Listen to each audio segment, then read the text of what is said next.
Let's go. What a lovely day! Andy, there's a whole world out there. Jump in. Can you dig it? Yeah. You must always pay strict attention. I was just completely enamored by it the entire time. Dude, he did not have to go that hard. I know, man, isn't it wild? The Jared Cast. So it begins. Hello, party people. What's up? What's up? What's up? Hey, welcome to the Jared Cast. What's up? I am Jared. I am one of the titular Jareds in the Jared Cast. My name is Jared Ancanan. My co-host, co-producer, Jared Lombardo, is off traveling the world and doing fun stuff with his lady. So yeah, it's pretty cool. It's pretty fun. So I'm just here doing a solo podcast for you guys. It's gonna be different. I know I did one similar with Top Gun Maverick, but hopefully this one will be even better. I know I have a little bit of better of a background, a little bit better of a camera. So yeah, I think it'll be cool. I think it'll be fun. I'm also working with a different microphone, so hopefully this is way better than last time. Hopefully, we'll see. But anyway, yeah. Today we're talking about Bodies, the new A24 horror comedy-ish release that just came out. I know a lot of my peers, a lot of my fellow film fiends were very excited for it. And I was kind of not. I was going into it expecting it to be shit. Just because Scream had just come out and I really loved Scream 5, and then also X had come out in between those and I didn't really like that much, and all this kind of stuff with meta horror and trying to recreate the magic of the original Scream with meta horror. A lot of it was kind of just meh for me. I've been kind of riding off this trend as if I didn't because I didn't care much for it. But honestly, I think that's fine. I'm happy that there are a lot of filmmakers playing in that space in different ways, honestly. So it's been cool. It's been fun. And this movie actually really surprised me. It's not just a meta horror. It's not just a meta thriller. It's also kind of this interesting commentary about Gen Z and about how societal connections and relationships built through the digital phone and through social media, how a lot of those things naturally destroy themselves because of the lack of authenticity. So with that, in order to warm up for the review, I'm going to be talking, instead of doing a top 5, we have a little bit more time, I'm going to do a top 10. So I got my top 10 Gen Z actors. These are not necessarily the ones that everybody might be thinking of, the ones that everybody is talking about. These are the people that I think have connected with me as a viewer. The cutoff date that I used for Gen Z is 1997. So, if you don't see Anya Taylor-Joy or Zendaya here or Tom Holland, as much as I love those actors, they were born in 96. So, sorry. Or 95, I don't know. 1997 to 2012. I looked at least 3 sources. They all used that cutoff date. So I'm going to use that as well. The first person on my list is my number 10, Jenna Ortega. Jenna Ortega starred in both, actually, Scream 5 and X, and she was excellent in both. I'm very, very excited to see her in the Wednesday Addams project that Tim Burton is working on for Netflix. So yeah, that's going to be fun. That's going to be cool. I have high expectations for that, especially after she really took these very physical, very emotionally demanding roles and made it look easy. I haven't seen anything else that she's in besides those 2 movies, but I know a lot of people are crazy about her too, so I am very excited to see where her career goes on from here.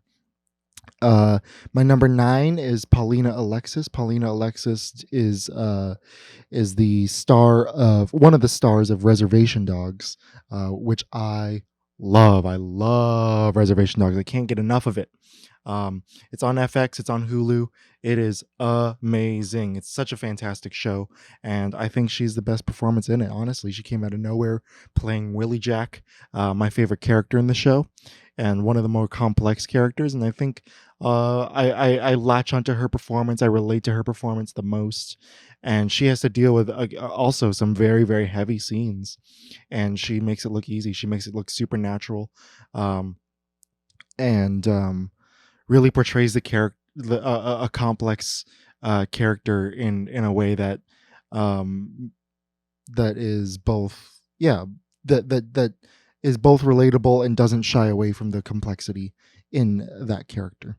I also got Storm Reed. Storm Reed is my number 8. Storm Reed is mostly doing supporting roles these days, but she is killing it. She brings a remarkable sensitivity to everything that I've seen her in, from Euphoria to even A Wrinkle in Time, which I don't like A Wrinkle in Time that much, but she's the best part about the movie. She absolutely kills it. She's going toe to toe against all these really great actors and really, really veteran actors, and she's looking like one of their peers, man. She's excellent. Next up, I got Marseille Martin. One of the stars of Blackish. She plays the youngest child, and she is maybe my favorite character in the show. Her character is my favorite character in the show, and she's also like the youngest executive producer ever for another movie. And she can play a lead role as well. She's played a lead role in a movie as well, and there's a lot of the people on this list are people who I think have a lot of potential, and who I see like, oh, this person's gonna be the next like star in the next few years. Like, I was right in the way I predicted a lot of the stars, the young stars today in their 20s. A lot of them were people that I saw when I was younger, and I was like, ooh, that person's going to take over the world someday. And they did. Everybody that I've predicted has at least had one number 1 box office hit. So I'm very excited to see where Marseille Martin goes from here.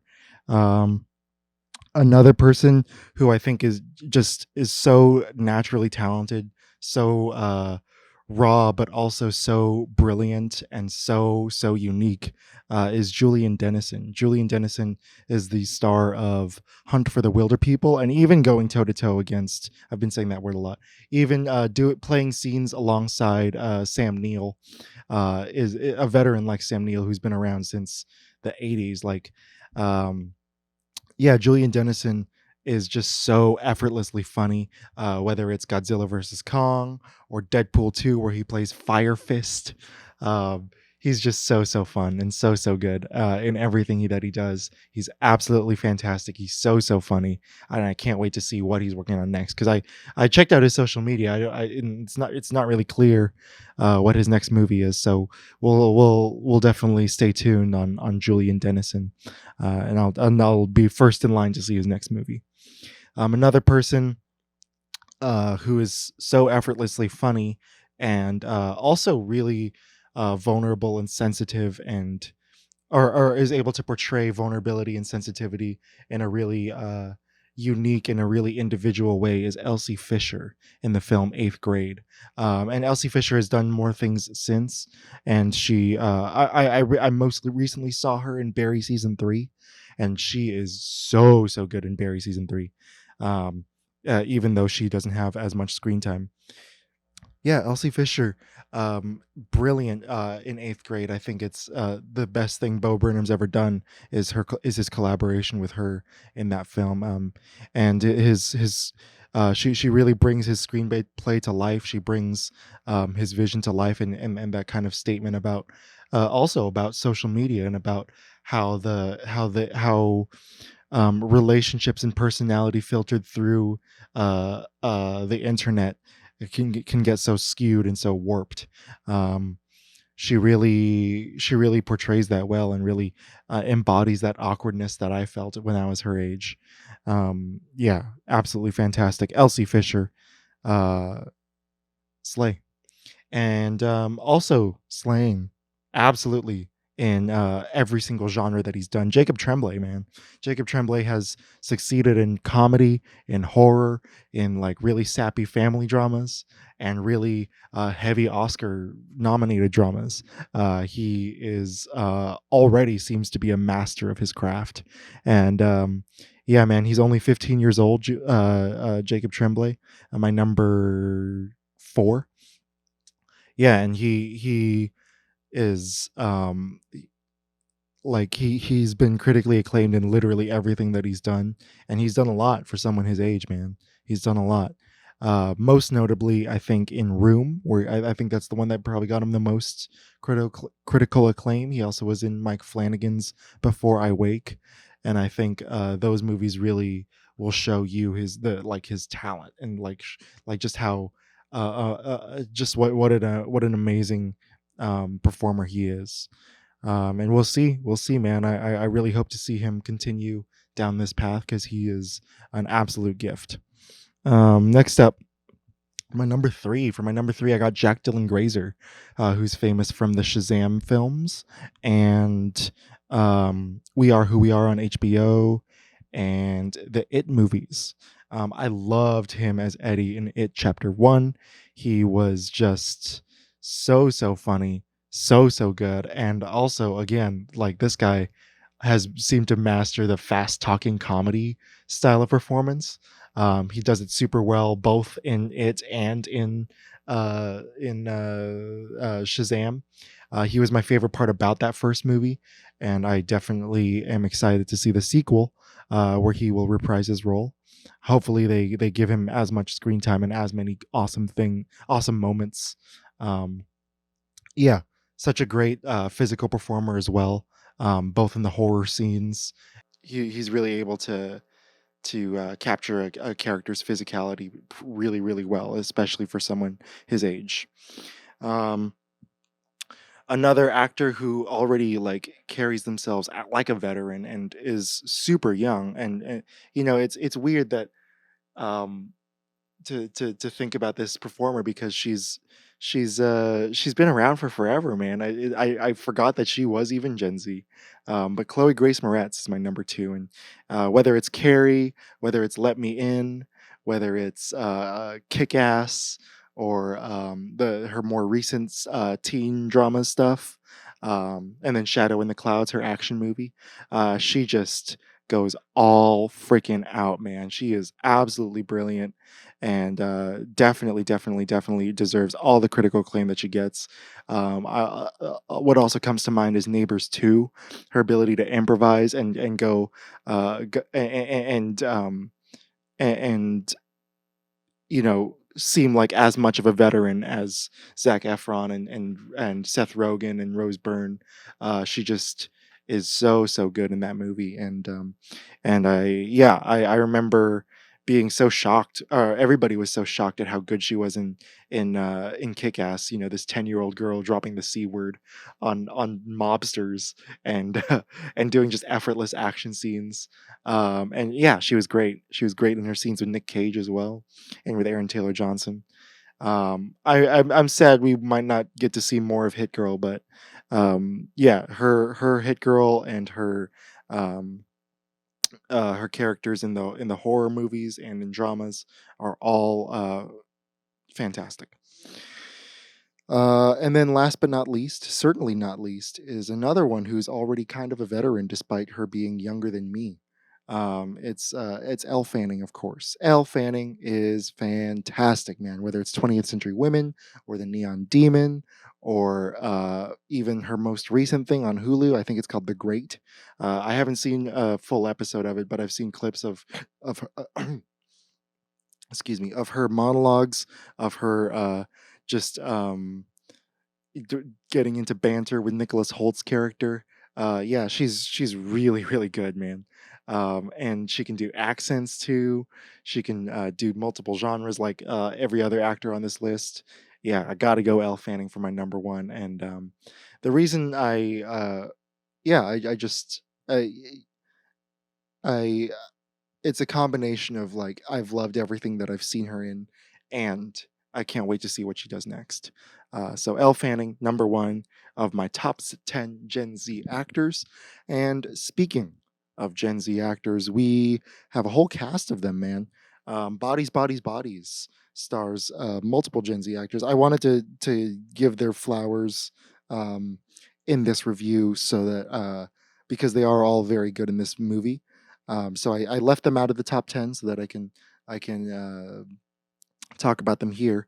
But yeah, Bodies, Bodies, Bodies stars Amanda Stenberg, Maria Bakalova, Mahala Harold, Chase Sui Wonders, Rachel Sennett, Lee Pace, Pete Davidson, and Connor O'Malley. Connor O'Malley is only in the last like minute of this movie, but everyone else freaking kills it. They feel like a real like veteran ensemble in this film, and so that's one of the reasons why the movie got like shot up another level and was elevated for me was because I just loved how professional and how awesome all of them were. And yeah, like I said, it exceeded my expectations. The director, I think, handled the performances very, very well. Um, what's her name? Sorry, Helena Rayne. Helena Rayne is a relative newcomer to filmmaking. She's been an actress for a long time, but she is a very, very good director in this film, um, showcasing an ability to really uh, give the actors uh, good motivations and good spaces to just improvise the hell out of their scenes. A lot of these scenes do feel very spontaneous because of the nature of the because of how just crazy it gets in this movie. And yeah, it's very very satisfying to watch a lot of the arguments, a lot of the banter, a lot of the screaming matches that they all throw at each other. It's all very very cool and very very interesting, and I like it a lot. Um, and so, for those reasons, I'll get into them later. I'll dig a little deeper later. But for those reasons, I'm going to give it a 7.7. I think Bodies, Bodies, Bodies is an above average thriller. I don't really see it as a horror movie. It's more like a whodunit. It's more like a mystery, like a fun satire mystery than anything else. And so I think um, go walking out of the movie and knowing that it's a satire and looking back on it and thinking how I felt during the scenes. Um, I definitely loved it a lot. I just wish it was like it was a little more. Um, the danger was a little more heightened, the sense of danger at least, and I also wish that the violence was a little more graphic because yeah, I know they're working with a small budget, but the danger gets heightened and the tension gets heightened when it really looks like the characters are in pain. Some of these deaths happen when they're like completely off screen, and so I would like to see some slow dying and some that we see some of it, and it is impactful when we do see it. I just wish it was a little more harsh and a little more interesting because um because the movie is about murder and it is about death and it is about mistrust. you know I would like to see, I would have liked to see a lot more just pain that the characters have to deal with. um and I think for me, that would have heightened the satire as well, because the satirical elements are funny and they're clever and they're witty, but the like having that extra gut punch at the end, especially at the end, having that extra gut punch of like, oh my god, that's gross, or oh my god, that hurts, that has to hurt. Um, that really would have driven it home for me. And yeah, I also think it would have I also think it would have made the movie a lot easier to market if you had more shock and you had more a more real sense of danger and a more real sense of uh, what's around the corner. There was some of that, and the parts of that that we did get were really good. Especially for someone who's never really played in the horror thriller space before. I thought Helena Rayne's uh, control and mind for sound design and cleverness with the cinematography. I think a lot of that would have really paid off if they took everything a little bit further. So yeah, 7.7. It's still good. I have nothing but good things to say about the cast and about the crew. I think the directing especially shines in the handheld like confrontation scenes. For I guess if you're tuning in, not caring about spoilers, the film is about these kids, these very privileged, rich, wealthy asshole kids who are in their 20s, and they are playing a game called Bodies, Bodies, Bodies, which is similar to Mafia, similar to Werewolf, similar to all those games where you got to find out who the killer is, and the killer has to pretend kill people. Um, yeah, it's one of those games, and real bodies start to drop for real. Um, real people start to really die in this game, and so the mistrust and all the toxicity in their relationship starts to boil over. And these scenes where they do boil over are the best in the film. I think you really get to see the cast's chemistry. You get to see them just have fun and play around with a lot of a lot of the annoying things that happen with Gen Z. Like, I can't believe you're making this about you, or you're silencing me. All these fancy, all these funny little things that people say on Twitter and on Instagram get used like bullets against all the Gen Z members in the audience. But in a way that's I think funny and not really biting, because because you don't really want them to die. The movie does say, like, yeah, they kind of have it coming, or they kind of earn their deaths. A lot of them, especially because a lot of them were accidental. Um, and yeah, a lot of them are results of their own stupidity and results of their own they wrote their own demises.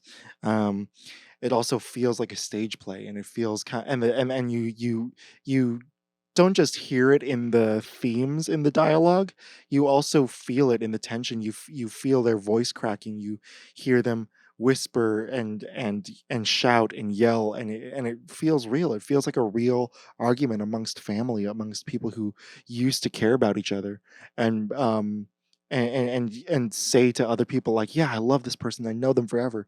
And then you see, oh wait, this love, there's something wrong with it. There's something a little bit twisted about this kind of love that they say, this love, I'm doing air quotes for the audio people, this love that they say they had for each other.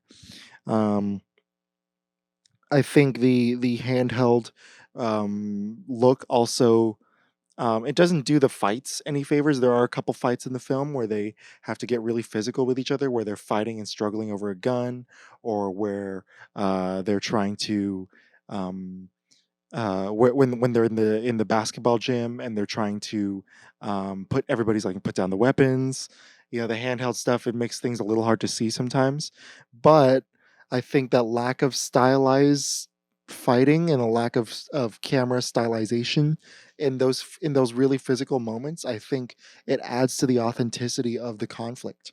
These people are rich assholes who have never been in a fight before. They've never, or at least a real fight. They've never been in a situation where life and death are on the line, besides like their own overdoses or their own blackouts. They've never really experienced this kind of opposition and this kind of toxicity before. And so, just props to the editors, man. Props to the editors for making those handheld fights, for making those handheld shouting matches and confrontations, for making them feel kind of documentary-esque almost, and taking that documentary-ish approach gives the actors a lot of space to really cut loose, especially Rachel Sennett, man. She goes ham in this movie. She really, really goes for it. And it's really, really fun to watch. And yeah, I think it also I think the director also shines in maintaining a satirical tone throughout the film. It is pretty good. You know, it's not just tackling Gen Z antics and shenanigans. It's about how living life through your phone destroys relationships, and about how each and every single one of these people uh, uh, is basically driven by what they read on a screen and what they read on a phone, and how and you know, the shit really hits the fan when they lose reception. Like that's when it gets everything gets worse, you know. And they're all very broken inside, and very it feels like they're all missing something when they can't use their phones. And even when the power's out, their phones are their main tools. Uh, the director makes a really smart choice to have the power go out so completely. So almost the entire time the actors are lit by the screens of their own phones that they're carrying around and using as flashlights. A lot of the sets are lit with just pure phone flashlight light and glow sticks, um, flashlight luminance. Um, and yeah, it's very, very cool to see a horror whodunit thriller murder mystery type thing. It's very cool to see one that I think would actually that would like I think it would look like that in real life if this really happened. Um, and you know, the satire also hits the heaviest, and is probably hammered in the heaviest in the ending. Right? It doesn't really it's not as heavy as I think it's meant to be, but I still liked it. I still enjoyed it. I think it was a good choice. Basically, the way this ends is everyone dies except for Sophie and B, the boyfriend, or not the boyfriend, the girlfriends at the beginning of the film, and then the boyfriend of no, wait, no, Max was not the boyfriend. Max was in love with Emma. Max leaves the party early before the main characters even get there, and that's how he survives. But yeah, they survive the storm, and they get reception again, and they stumble upon David, the first victim. They stumble upon David's phone and realize that there never was a murder in the first place. David accidentally killed himself with his dad's Gurkha, and with his dad's blade. And yeah, you know, Max is left standing there seeing the body of David and wondering what happened. And Maria Bakalova's character B, her phone starts buzzing, and she says, "I have reception." Right? And her character this entire time has been wandering around with uncertainty, with fear, with doubt, with all this different stuff, all this baggage, and all of a sudden it's all better. And or it's at least, it's not all better, but it's like, how do I say it? It's like it's the only thing she can say, you know. And that's the troubling part, right? That's the troubling part, is that that's the only thing she can say, and it's the only thing she can do, is just say, "I have reception. I'm now fine. I'm reconnected to the world, um, and now I can come back to my reality, which is just the processed reality through the phone." Um, yeah, it's very, very cool, very, very interesting. Amanda Stenberg's face in the whole time, just kind of this huge shock and disbelief expression. just like what just happened, you know. And speaking of Amanda Stenberg, like she's one of the best performances in this movie. She's the second lead after Maria Bakalova's character, and yeah, she even at her age already carries herself like a veteran actress. She was in The Hate You Give. She was in The Hunger Games. She played a brief part in The Hunger Games, and she's done a couple teen movies since. But this is, I think, her best role so far. She's very, very. She's a very, very complex character. Unfortunately, though, a lot of the nuances of her character is revealed in dialogue, and I wish that her character would have gotten more screen time with David, who she is best friends with, and with Jordan, who she cheated on B with. And I wish that, and there's from the beginning, there's tension between her and both of those people, but we don't really get to see that tension develop. We don't really get to see that tension resolve itself. And because of that, it makes, I have no problem with her with the film withholding information from me, but the loss of Jordan, the loss of David would have been that much more heavy if I had been able to see them relate to each other a little bit more or fight with each other a little bit more. A lot of what they're saying, a lot of what's going on between the characters is left unsaid until it's too late. And while that's good, and while that might help me more during the second watch if I do rewatch it, um, it did kind of leave the beginning feeling choppy and feeling like a lot of their scenes together were unfinished, or at least cut too early. That being said, Sophie is a really cool character. She is an addict. She's the most open about her own toxicity within the group, and is very willing to call other people out on it. And so that's kind of what that's kind of both her strength and her weakness, right? Her her um her willingness to hurt other people verbally is just super powerful in the film, um and it carries a lot of weight, and it leads to a lot of the tragedy that happens a lot of the deaths that happen in the film. um I spoke a little bit about Maria Bakalova. I think she was fantastic in Borat's subsequent movie film. I think she was one of the highlights of the movie, and she's one of the highlights of this movie as well. Um, Maria Bakalova plays B, Sophie's girlfriend, Sophie's new girlfriend, and once again she steals the show from the entire rest of the cast. Her protagonist is a reluctant hero. It's that kind of a thing. She's both a fish out of water and a reluctant hero, and so it's easy to relate to her because we don't know any of these people. She doesn't know any of these people. She doesn't know this friend group. She didn't grow up with any of these people, and so she didn't grow up with riches either. And so she's seeing a lot of this for the first time. She's seeing a lot of these relationships and these really toxic things that are being said between people. She's seeing a lot of that for the first time, and so are we. And so that's why we, as the audience, follow her, and she's kind of our guide throughout this really weird and twisted world of bodies, bodies, bodies. And she is a fantastic guide. She's the least, I think, terrible out of all of them, and because of that, I think she's easy to root for. She's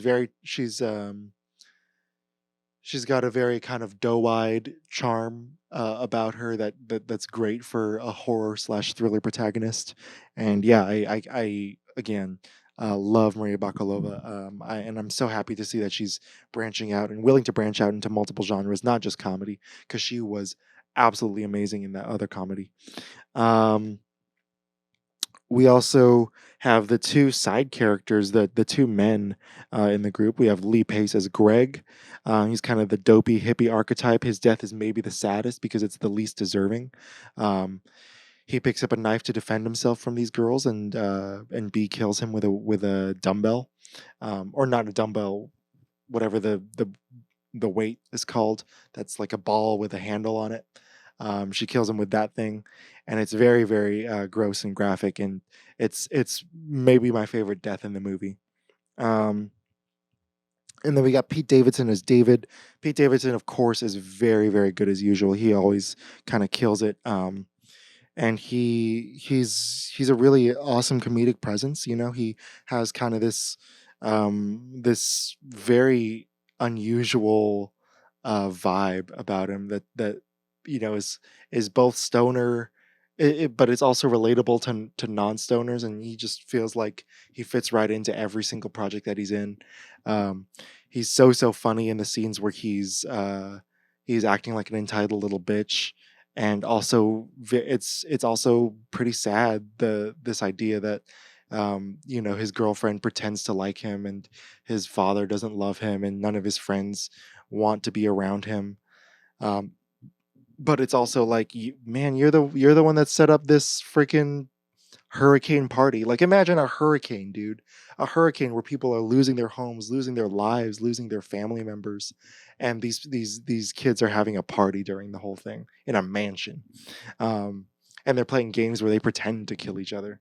Like, yeah, yeah, I don't feel bad about his death at all. Um, yeah, and it kind of sucks that he doesn't get as much screen time. Like I said, I would have loved an extra 5 pages of him with Sophie. Um, we also got, let's see. Oh yeah, Mahala Harold is Jordan. She's kind of the go-getter of the group, and she's kind of the first one to pick up a weapon and say like, "Yeah, let's go find out who did this. We got to stay together." She's yelling at the characters like, "We have to stay together. You can't keep running off." You know, she's that kind of a character. She immediately tries to take charge, but because she immediately tries to take charge, this character um, is the one to trust the least people. She's the one to kind of approach every situation with self righteousness. In her own eyes, she can do no wrong. Even when she's found out to be cheating, even when she's found out to be a liar, even when she's found out to be just when she has a gun, when someone sees that she has a gun, she's automatically playing the victim. Yeah, such an incredible performance by Harold. I've this is the first time I've seen her in a film, and I can't wait to see more from her. And because it's so organically built. You know, that self righteousness and that overconfidence directly leads to her death. Her trying to point a gun at Sophie and B killing her by throwing her over the rail. Like, that's just that's just uh that's just good writing, man. That's just really good writing. We also got Chase Sui Wonders as Emma. Emma is an aspiring actress, and so because of that, she's very sensitive. She's very in tune with other people's feelings, but also she's very accustomed to hiding her own feelings and hiding her true feelings and hiding her intentions. And so there was a good chunk of the movie where I really believed that she was the killer. Um, had she not died, I would have carried that probably the entire movie. She's excellent in this film. She's Chase Sweet Wonders plays her very selfishly and very kind of pathetic and self pitying, and it's really funny most of the time. But for her, it's just really it's just a really great performance.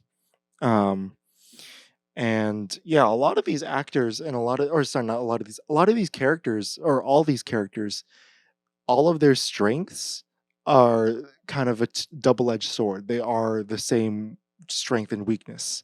And I think that's really good characterization on the part of the director and on the part of the actors. I think that's really good collaboration with all of them, between all of them, and it shows me that I think Helena's style worked. Helena Rayne, the director, I think her style really worked because of that. We also have Rachel Sennett playing Alice. Rachel Sennett was very good in Shiva Baby. She had this weird kind of off kilter energy that made me really feel like I knew her in real life. That made her feel like a real person. And even though her character Alice is the most annoying character in the film, she is the one that feels the most real to me. Like, I feel like I've met this person before. I feel like this person, literally exists next door to me. And she is so funny. She plays, the most annoying character. Her delivery feels so real and authentic that I can't help but laugh at it. Alice is the partier. She's the one who's always trying to have a good time and always trying to make sure that others have a good time.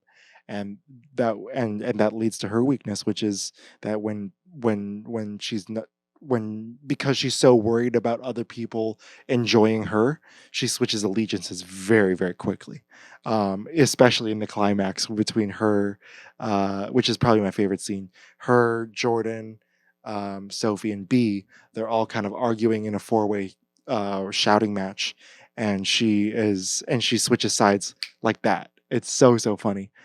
So brilliantly done by her, and it feels real. It doesn't feel like just like a twist in the writing. Like it feels like she actually really meant it. So shout out to her. Shout out to the whole cast, man. The cast is really what elevates the movie for me. Bodies is definitely worth. I highly recommend it to everybody who wants to check it out. And yeah, I don't mean my like I said on several times on the Jared cast, the score is not indicative of the film's quality. It is just how I feel about the movie personally. And it could go up and it could go down depending on how many times I've watched the movie, depending on if I feel like watching the movie multiple times. And depending on like how I felt after the fact and during the film. So I still want to shout out the director, shout out the sound design, man. It really does feel like there's a lot of really interesting sound design going around in the mansion. You can hear people running behind the walls. You can hear people running on the ceiling. That of footsteps going throughout the house adds to the tension really nicely, really beautifully. And yeah, I definitely would have. I definitely will probably watch this again, and I'll encourage everyone who is on the fence about it to watch it, because it's worth checking out, man. I was pleasantly surprised at how good it was. The entire cast killed it. The entire crew killed it. Yeah, bodies. That's my review for it. It's a little bit short today, but that's fine. I'm sure you'd like to go about your day. And feel free to check out the Jared cast. We have way more episodes on YouTube, on Spotify, Apple Music, or Apple Podcasts, SoundCloud. What else? We're on Stitcher. I don't think anybody listens on Stitcher, but we're on Stitcher. And yeah, feel free to follow us on Instagram for updates on the next episode. And you guys all have a great day. We love you. Goodbye. Let's go. What a lovely day! Annie, there's a whole world out there. Jump in. Can you dig it? Yeah. You must always pay strict attention. I was just completely enamored by it the entire time. Dude, he did not have to go that hard. I know, man. Isn't it wild? The Jared cast.